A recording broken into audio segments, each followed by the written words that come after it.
Olá, o Viva Saúde está no ar para falar sobre um problema que afeta muitas famílias e preocupa pais e professores: as dificuldades de aprendizagem. Hoje, este é um tema de saúde, porque as causas das dificuldades para estudar, aprender e até de reter informações é um tema multidisciplinar que envolve muitas habilidades profissionais, desde o diagnóstico até o tratamento.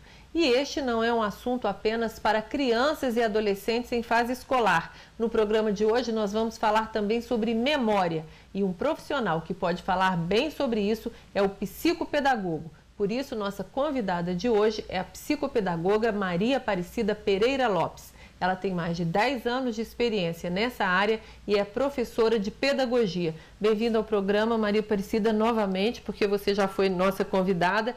O nosso assunto hoje é, no último programa você falou sobre o que é o psicopedagogo. Hoje a gente vai falar muito sobre o que é o psicopedagogo no tratamento de dificuldades de aprendizado e até de saúde mental. Quais são as áreas relacionadas à saúde em que um psicopedagogo leva em consideração e é um parceiro para um diagnóstico mais apropriado em caso de problemas mesmo, às vezes, neurológicos ou psiquiátricos? Obrigada pelo convite, mais uma vez. Então, essas áreas que o psicopedagogo faz em articulação são as áreas neurológica, psiquiátrica, pedagógica e psicológica. Ela também costuma envolver a pediatria também. Ela costuma, muitas vezes, encaminhar a criança para o pediatra.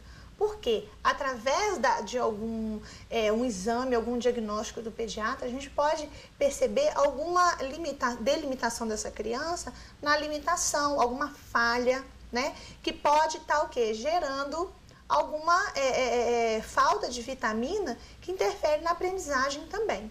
Então, esses profissionais são mesmo parceiros do psicopedagogo. Então, olha só, vocês, psicopedagogos, vocês são acionados, às vezes, pela escola que orienta a família a procurar um psicopedagogo. E aí você faz um diagnóstico se aquilo é um problema de aprendizado, que é da sua área, ou se envolve um problema mais grave, que é funcional, neurológico e tal. E aí tá, vamos supor que o neurologista tenha diagnosticado, por exemplo, que a criança tenha TDAH, déficit de atenção, ou que ele tem um problema mais sério. Como é que é a atuação depois entre esses dois profissionais, o psicopedagogo e o neurologista, ou pediatra, ou psiquiatra? Então, com a relação ao neurologista, o que ele faz? Ele faz todos os exames, né? Confirma, né, a hipótese do psicopedagogo ou descarta. Confirmando a hipótese do psicopedagogo, ele vai fazer a medicação, que é o que nós não podemos fazer. Então, ao medicar essa criança, a gente vai acompanhar como que essa medicação está atuando, porque nós também temos que conhecer a respeito dessa medicação, o que é, os efeitos que ela tem. Isso faz parte do estudo do psicopedagogo. A partir do momento que a gente percebe isso, a gente começa a tratar paralelamente no consultório, que é o quê? Com atividades, com dinâmicas, com algumas terapias que a gente realiza o quê? Dentro do consultório. E sempre orientando a escola como atuar com essa criança também, tanto a escola como a família. Então, pode-se dizer que você exerce uma psicopedagogia clínica? Ela é diferente, por exemplo, daquele psicopedagogo que atua na escola? É diferente. A clínica, igual eu falei, a gente trata o problema. O problema já é existente e a gente trata ele. É um tratamento. O psicopedagogo institucional, ele vai trabalhar com a instituição na prevenção desses problemas, né? Da instituição. O que a instituição pode gerar de problema, o que ela pode ter. Então, ela vai trabalhar com a prevenção. Com a instituição em si. Nesse caso de hoje, a gente vai tratar mais sobre essa questão clínica. Me dá um exemplo. Quais são os casos que chegam no seu consultório, nessa sua experiência de 10 anos, de doenças, de problemas mentais em crianças e adolescentes que atrapalham a aprendizagem? Olha, eu não diria nem tanto mentais, mas distúrbios que a gente fala, né? Ou dificuldades. Mas os distúrbios são relacionados, geralmente, a uma determinada área, né? A gente vê muito, chega muito pra gente, é o hiperativo.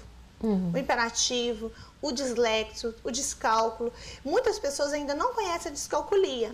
Mas vamos começar lá pela hiperatividade. O que é uma criança hiperativa? Como é que ela chega para você? Nós temos 3 tipos de hiperatividade, né?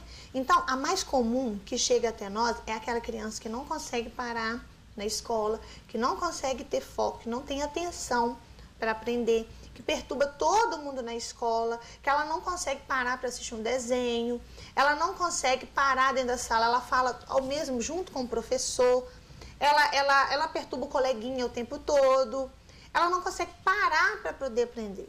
Entendeu? Ela está em constante agitação, em constante movimento. Em que está ligada. Aquela ligada no 220. Isso. O que a psicopedagogia pode fazer por essa criança? Então, o que nós fazemos? Geralmente, ela vem com esse pré-diagnóstico, né? Que a gente está nessa era do...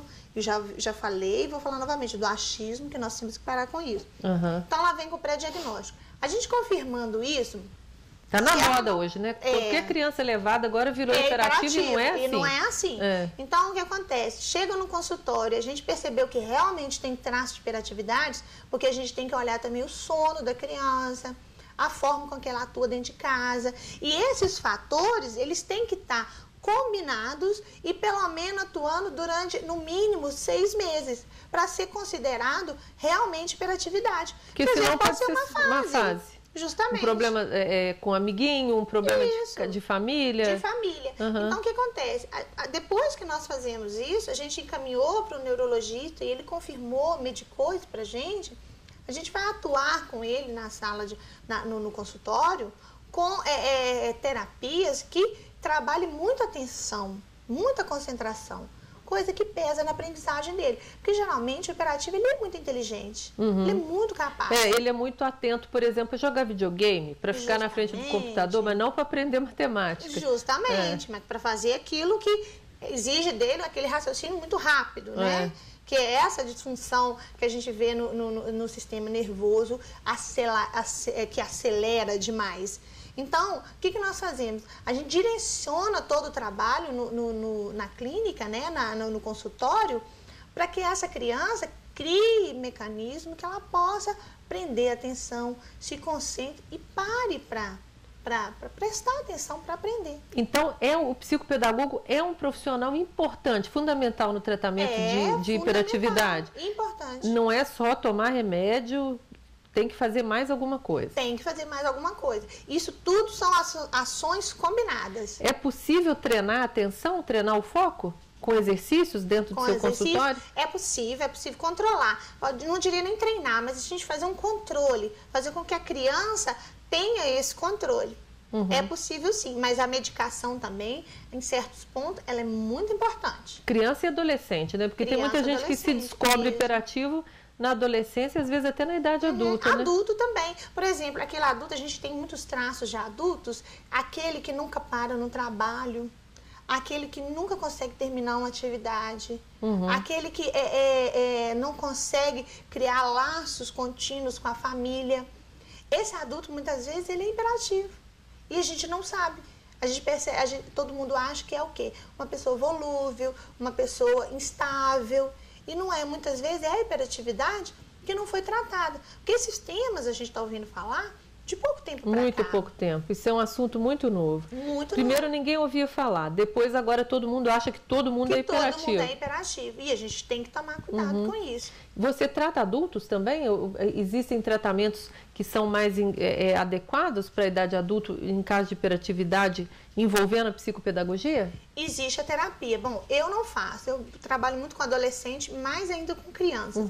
Mas existe aquele especialista que trabalha mais como adulto, que ajuda o adulto a direcionar a sua vida, né, para aquele caminho mais acessível, melhor para ele, né?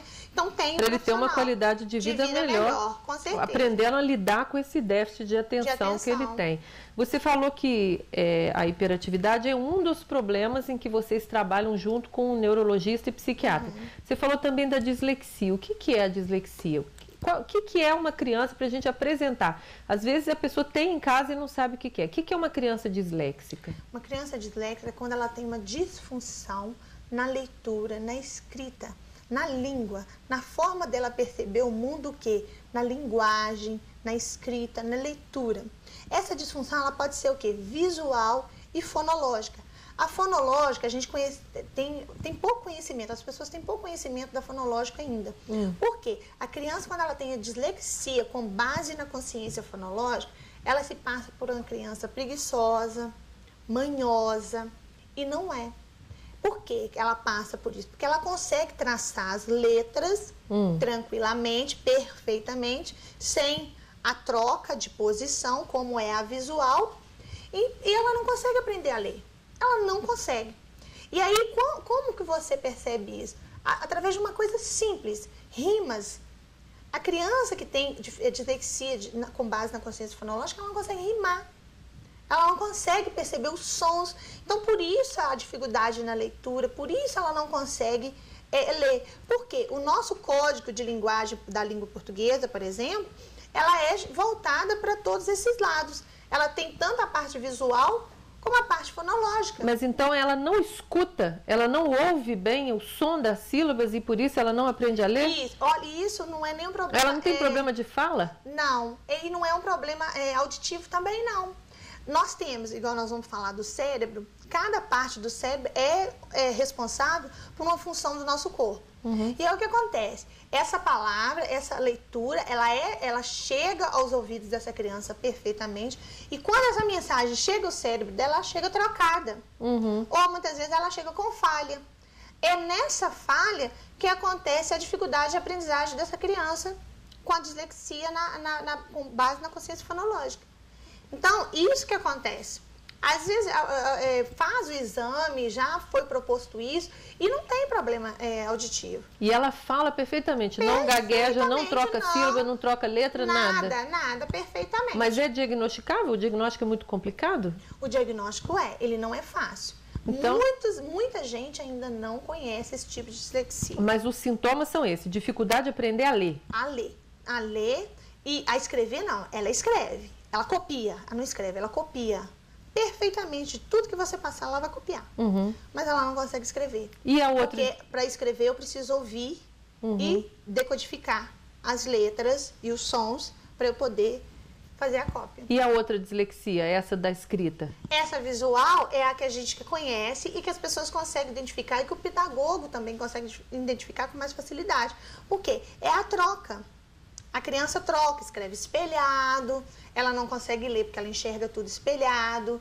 Então, é a diferença. Mas ela troca sílaba para escrever? Ela pode trocar a sílaba, o P pelo B, com os sons. O som não. Ela não troca por causa do som, ela troca por causa da posição. O B pelo P, o A pelo E. Mas ela sabe ler? Ela aprende a ler? Ela aprende, só que ela aprende com muito maior dificuldade. Ela aprende você tratando métodos diferenciados. Mas ela não sabe escrever. É diferente da outra que não aprende a ler. Ela não sabe escrever, justamente. Então, essa é a diferença. Então, nós temos esses tipos diferentes de dislexias que o psicopedagogo ele precisa conhecer para ele poder tratar melhor. E é tratável? É tratável. Então, a gente vai falar sobre isso no próximo bloco. O Viva Saúde faz um pequeno intervalo, mas nós voltamos já, 1 minuto só.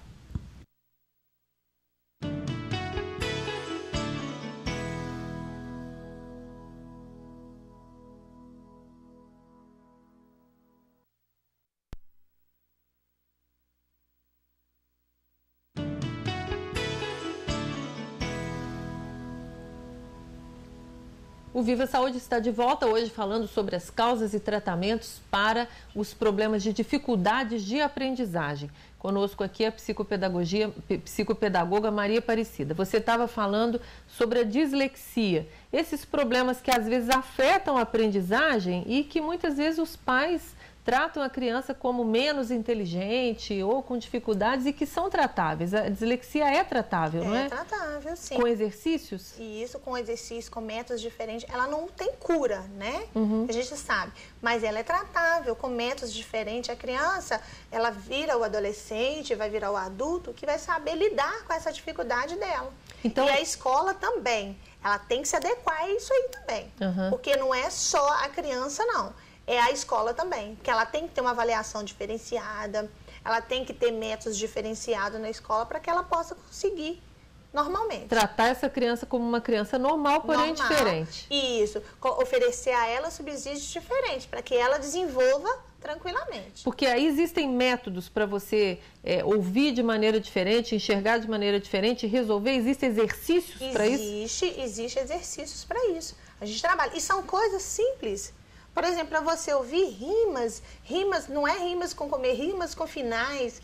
Isso aí ajuda, a criança aprende a ouvir sons diferentes, sons que você vai captando da natureza, de animais, que você vai colocando, associando a imagem. São séries de atividades, coisas simples, que você consegue fazer essa percepção na criança. Tanta criança desiste de estudar porque não sabe que tem um problema, às vezes, tão simples. Eu não sei se isso é da sua área, mas, por exemplo, quem troca letra, fala, por exemplo, problema em vez de problema. E tem gente que não consegue falar problema, né? E assim outras palavras. Isso é um problema auditivo? É um problema para pedagogia? O que é isso? Você pode ajudar nesse sentido? Isso é um problema da dicção. A gente chama-se de dislalia.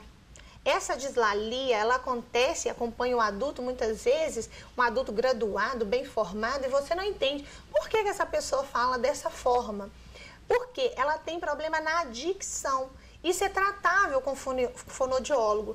Muitas vezes a gente vê o fonoaudiólogo como o quê? Como uma pessoa que vai tratar alguém que tem uma deficiência grave na fala. E não é. A dislalia, ela é tratável com fonoaudiólogo. E ela ajuda a melhorar essa dicção e essa forma de pronunciar as palavras. Geralmente... Porque quem fala problema escreve problema, né? Justamente, escreve certo. Ele tem essa concepção, olha você vê, ele tem essa consciência de que é problema, mas ele fala problema. E assim com outras palavras. A gente já falou da hiperatividade, já falamos da dislexia e você citou também a descalculia. O que é isso? A descalculia é um problema sério, uma disfunção na parte do raciocínio lógico, da matemática. Ou seja, a criança ou adolescente ou na fase adulta, ela vai ter uma dificuldade na matemática, no raciocínio lógico, com números. Ela faz uma confusão com números. Ela não consegue resolver equações ou cálculos simples, né? Para ela aquilo ali é maçante, é difícil. Abstrato demais. É abstrato demais. Então, e a gente não entende porque o nosso mundo é todo feito de quê? De números, de quantidade. Desde quando a gente nasce, a gente aprende isso, já em quantidades. Mas para ela abstrair isso, para ela passar isso para o papel, é muito difícil. Então, é uma limitação que a criança tem, que ela leva para a fase adolescente, se não for tratável, né? E para a fase adulta. Mas é tratável. Isso também é tratado com exercício que a psicopedagogia pode ajudar. Pode ajudar. Ô Maria, é possível treinar? Eu não sei se isso acontece ainda, é uma pergunta que eu te faço. Ainda existem pais e professores que acham que existe criança burra? Que não aprende? Acho, e tem pessoas. Tem pessoas que acham, nossa, esse menino não aprende. Todos temos capacidade de aprender. Isso é bullying e é uma pressão psicológica terrível na vida de uma criança. Muito grande. Isso outro dia chegou uma aluna minha e perguntou assim para mim, professora, a aluna minha não, a aluna de outra sala que perguntou, porque a irmã dela está na minha sala e me perguntou assim, uma aluna de pedagogia, de faculdade, curso superior. Perguntou para mim assim, na sua sala existe alguém mais inteligente? Ou que tem mais dificuldade? Eu falei assim, mas qual mais inteligente que você quer? Porque eu tenho uma que é mais inteligente na forma de falar, eu tenho uma que é inteligente na criatividade, eu tenho uma que é inteligente na rapidez de resolver a situação, eu tenho uma que é inteligente na parte da sociologia, que a gente está no primeiro semestre, né? Eu tenho uma que é inteligente nas questões filosóficas, de entender como é que é a concepção do mundo. Então, tem diversas inteligências na minha sala. Qual que você quer? Na minha época, quando eu era criança, eu lembro que menino inteligente era quem sabia matemática, que não era o meu caso. Matemática ou português, justamente, que são os conteúdos dominantes, né? É o que a gente percebe. Não, a matemática. Quem sabia fazer cálculo era mais inteligente. Português não tinha muita fama, não. Era a matemática. Acho que até hoje, né? Pessoa é boa de física, de matemática. Nossa, fulano é tão inteligente. E às vezes não tem inteligência emocional, não aprende história, não aprende línguas. Justamente, não tem São inteligências diferentes, né? São inteligências diferentes. Que cada uma deve ser valorizada, assim como as dificuldades que todo mundo tem. Com outras habilidades, né? Mas essas dificuldades, elas também podem ser tratadas, né? Porque se elas não forem tratadas, elas inviabilizam, por exemplo, uma formatura, né? Justamente. Se a gente não tratar essas dificuldades, a inteligência que essa criança tem, ela não aparece. Ela não se destaca. Porque o que a gente faz também? O psicopedagogo, ele faz isso. Ele trata a dificuldade e exalta a inteligência, a capacidade que essa criança tem. Ou adolescente. O outro tipo de inteligência. Tipo de inteligência. Que não é só essa cognitiva, Justamente. Né? E aí o que a gente consegue? A gente consegue levantar a autoestima. E aí a gente atinge o lado afetivo. E quando você atinge o lado afetivo, a aprendizagem ela ocorre muito melhor. A aprendizagem tem a ver com a autoestima? Tem a ver com a autoestima, tem a ver com a afetividade. Você tem que gostar do que você faz. Para você prender atenção, para você se envolver. Criança pequena tem problema de autoestima? Tem problemas. Gerado pelos pais, por exemplo? Pode tanto ser gerado pelos pais, como gerado para a escola. Pela uma exigência que a criança não tem nessa fase. Por exemplo, chamando ela de burrinha. Isso. A gente não vê isso muito na escola hoje. Mas tem muitos pais que chegam e falam, meu filho mas vê burro. Coleguinha, né? Vê coleguinha falando, justamente. E aprende aonde, né? Porque criança aprende a chamar o outro de burrinho. Em casa. Ou em casa ou na escola, né? Justamente. Então, isso acontece sim. E eu acho que também a organização que a escola vai propor vai neutralizar esse tipo de ação. Porque a gente tem que conhecer cada fase da criança para você saber cada possibilidade que ele tem em cada fase. É isso que vocês chamam de plasticidade? Essa capacidade de desenvolver inteligências? Isso, a plasticidade, o que acontece? Até um tempo atrás, a gente entendia que o cérebro ele era inato, né? Nascia com aquela capacidade e pronto. E ao longo do tempo, através dos estudos, fomos percebendo, né? Os grandes especialistas, estudiosos, foram percebendo que o nosso cérebro tem capacidade de moldar, de voltar, né? De se contrair e se estender. Mas como? No âmbito de quê? De aprendizagem. Né? De aprendizagem de sentidos. Então, a plasticidade, a partir do momento que a gente percebe isso, então a gente percebe que todo mundo aprende. Que a pessoa pode estar naquela situação ali, mas ela pode, com exercícios corretos, com tratamento correto, desenvolver isso aí. Que é o que acontece, por exemplo, com pessoas mais velhas que começam a estudar, né? Justamente. Acha difícil no começo e depois consegue aprender. O cérebro, o que ele faz? Ele faz essa plasticidade. Ele estica. Justamente, usando assim numa linguagem, né, mais simples. Ele estica, isso mesmo. Ele faz isso aí. Né? Então, essa é a plasticidade cerebral que a gente fala. É a capacidade do outro se readaptar e reaprender novamente. Ô Maria, e a memória? A gente falou aqui na abertura do programa que a gente ia tocar nesse assunto. Memória também é plástica? Ela é moldável? Ela é exercitável? A memória ela é igual um arquivo. Tem criança pequena com dificuldade de memória ou isso é só um problema de depois dos 40? Não, tem. A gente tem casos de crianças que demoram a guardar, né, certas informações. Mas isso é ligado ao quê? À atenção.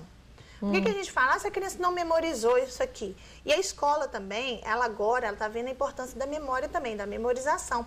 Que até então, com as linhas novas de aprendizagem, de ensinar, foi se destacado um pouco a questão da memória. E a memória, a memorização, ela em certo ponto, ela é importante. Memória é a capacidade de reter informação. De reter informação. Ela é de armazenar. E para eu chegar a esse ponto, eu tenho que ter o quê? Atenção. Então, se eu tenho atenção, eu assimilo o que me foi ensinado. A partir do momento que eu assimilei, eu retenho essa informação. Agora, o que é importante nessa memória? É eu fazer ligações, fazer relações. Porque aí, quando eu precisar daquela memória que foi arquivada, de lembrar alguma coisa, eu vou associar ela a alguma coisa.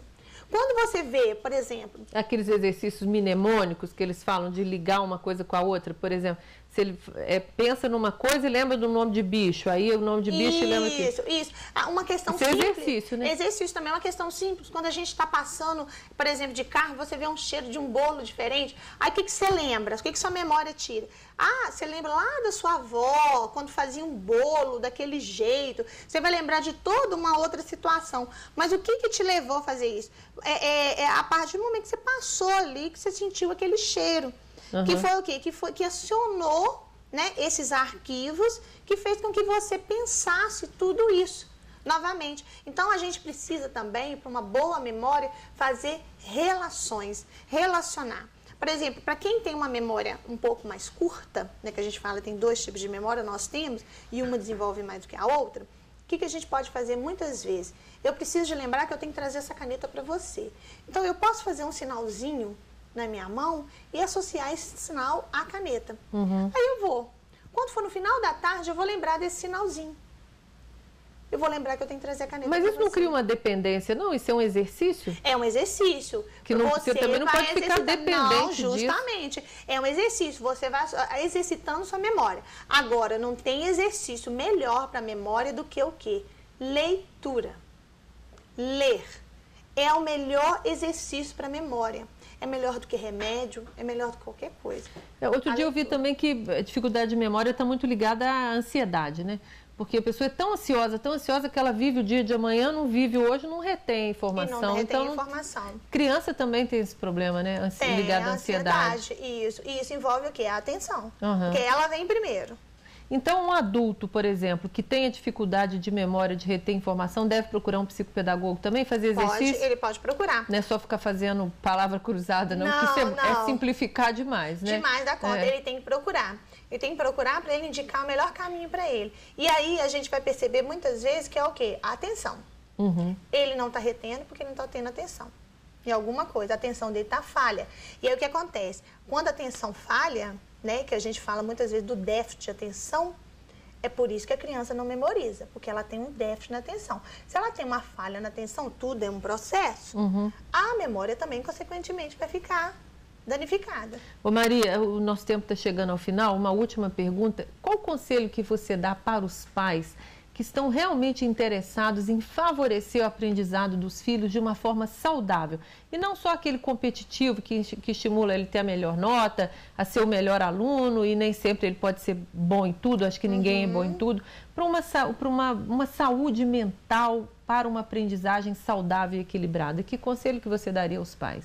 Olha, eu daria um conselho para os pais o seguinte, que primeiro, acompanhasse seus filhos, segundo, conhecessem bastante e perceber a característica que ele tem de melhor nele e exaltar essa característica, né? E o problema que ele tiver ou a dificuldade que ele tiver, ajudá-lo, estar ao lado dele. Mostrando que dificuldade é normal, todo mundo tem. É normal que todo mundo tem. E outra coisa, frustração, tropeços, obstáculos, todo mundo vai ter. E isso eu acho que os pais não podem tirar do caminho de seus filhos, porque aí eles estão condenando os filhos a serem o quê? Fracos e não saberem resolver esses problemas. Eles não podem tirar esses caminhos dos seus filhos, mas eles têm que ajudá-lo a ultrapassar esses caminhos de forma saudável. Isso é um bom exercício para a saúde mental, entendeu? Estar juntos. E lidar com dificuldade também, porque tem pais que criam os filhos para ser super-heróis. Super-heróis, justamente. Cria uma ansiedade tão grande que cria adultos infelizes, frustrados. Justamente. E aí, quando se frustram em alguma coisa, caem totalmente. Não conseguem nem levantar. Porque não conseguem ser os melhores em tudo. Os melhores em tudo. A gente nunca consegue ser melhor em tudo. Bom, o Viva Saúde de hoje está chegando ao fim. Lembrando a todos que este programa é uma parceria da TV Viçosa com o programa Medicons, o programa Medicina Consciente do curso de Medicina da Universidade Federal de Viçosa. Se você tem críticas e sugestões, envie um e-mail para a gente, vivasaude@ufv.br, e sugira profissionais e perguntas e temas para um próximo programa. Nós também estamos na página do Facebook, nesse endereço que está aí na sua tela. Mais uma vez agradecemos muito a Maria Aparecida Lopes, a sua presença aqui, já por 2 vezes no nosso programa. Acho que foi muito esclarecedor. A gente espera que tenha ajudado muito a vocês que estão em casa a lidar com os filhos, com os parentes, com as pessoas que têm essas dificuldades de atenção. Muito obrigada pela sua companhia e até o próximo programa.